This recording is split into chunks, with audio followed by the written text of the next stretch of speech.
Hello guys, welcome to the kitchen. আজকে the কিচেনে egg কারি বানাবো, কিন্তু একটু অন্যরকম স্টাইলে। যার জন্য প্রথমে আমি একটা বোলে কিছু পরিমাণ নুন এবং হলুদকে ভালোভাবে মিক্স করে তাতে 4টা ডিম দিয়ে ভালোভাবে ফেটিয়ে নেব। এবার একটা টিফিন বক্সে সর্ষের তেল ভালোভাবে মাখিয়ে সে ফেটানো ডিমটা দিয়ে ঢাকনা বন্ধ করে 20 থেকে 25 মিনিটের জন্য ভাপে বসিয়ে দিব। তারপরে রেডি আমাদের স্টিমড এগ। এবার ডিমগুলোকে পনিরের আকারে কেটে নেব। একদম সফট আর কি সুন্দর ফুলেছে। এবার কারির জন্য একটা পেস্ট বানিয়ে নেব।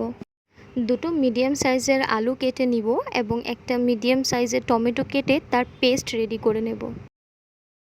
এবার আলুগুলোকে ভেজে তুলে নিয়েছি। তারপর সেই একই কড়াইতে জিরে, তেজপাতা ফোড়ন দিয়ে তাতে পেঁয়াজ দিয়ে হালকা করে ফ্রাই করে নেব।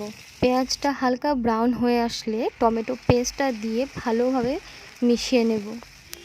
টমেটোর থেকে যখন তেল ছেড়ে আসবে তারপর একে একে সব মশলাগুলো দিয়ে ভালোভাবে মশলাগুলোকে কষিয়ে নেব। 5 মিনিটের মতো হাই ফ্লেমে ভালোভাবে নাড়াচাড়ার পরে এবার ভাজা আলুগুলো এবং ডিমগুলো দিয়ে মশলার সাথে ভালোভাবে মিক্স করে নেব। এবার কারির পরিমাণে জল দিয়ে মশলাগুলোর সাথে ভালোভাবে মিক্স করে 10 মিনিটের মতো হাই ফ্লেমে বয়েল করলে রেডি আজকের স্টিমড এগ কারি।